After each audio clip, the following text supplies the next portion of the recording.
Welcome back.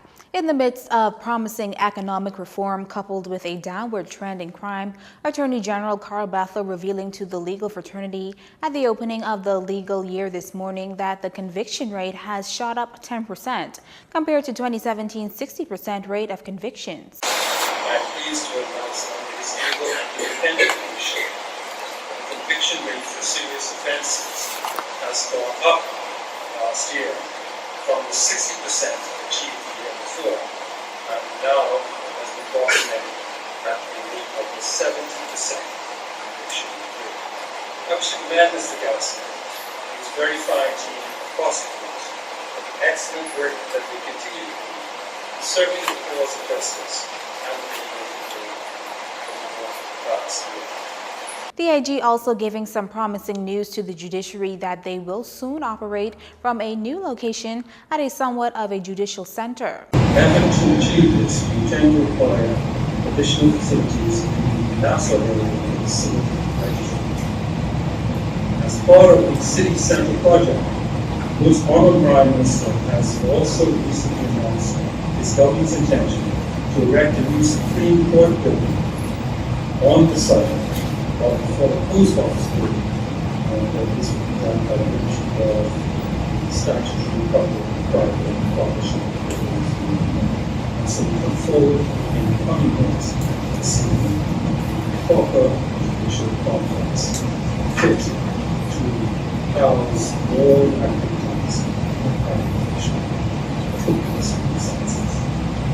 Well, as has become tradition, the opening of the legal year is marked by much ceremonial pomp and pageantry that includes a march from Bank Lane to the historic Christchurch Cathedral, George Street.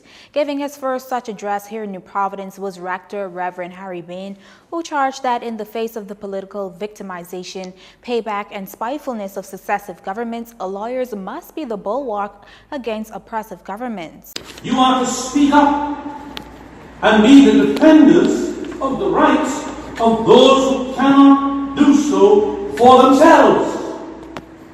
Your profession should not be just about making money.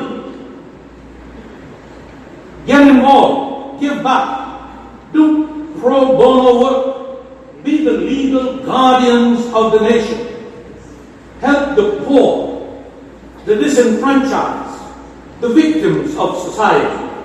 Seek always to protect and defend the rights of our people.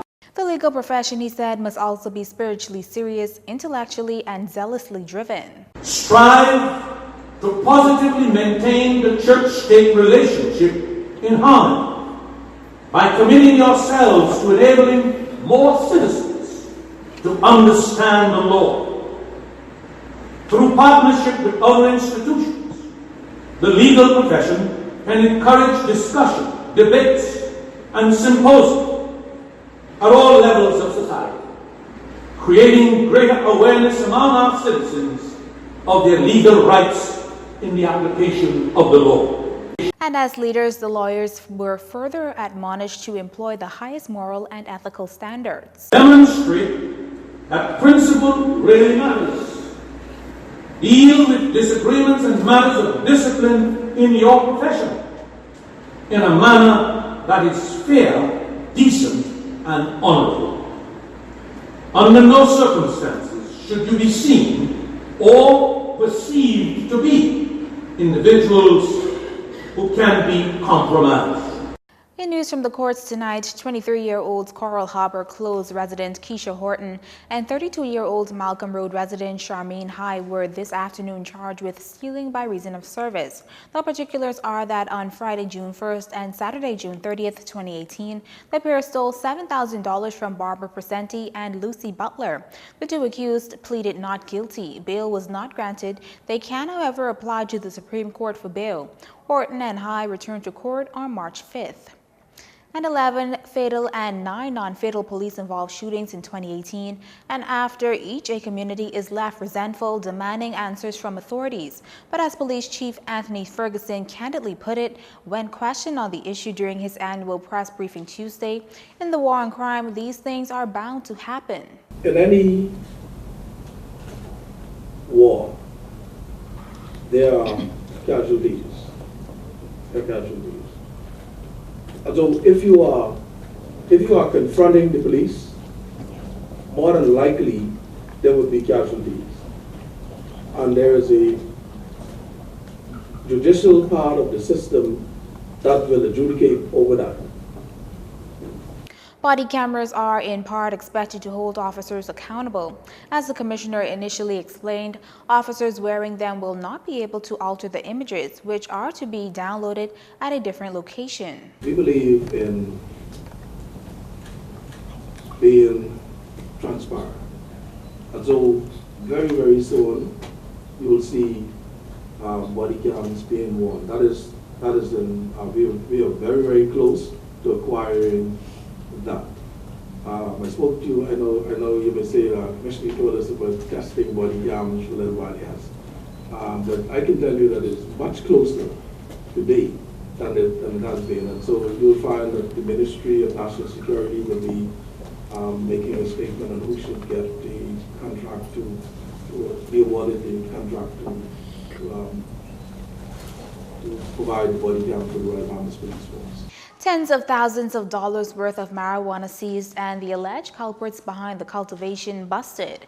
ASP Teresita Pinder reporting that intelligence led police and immigration officers to an area off Ernestine Highway after 1 o'clock Tuesday, where they discovered a number of stolen items along with 10 pots of suspected marijuana.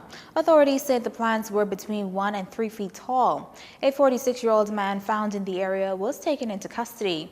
A further search of the area led to the discovery of another 50 marijuana plants 1 to 4 feet.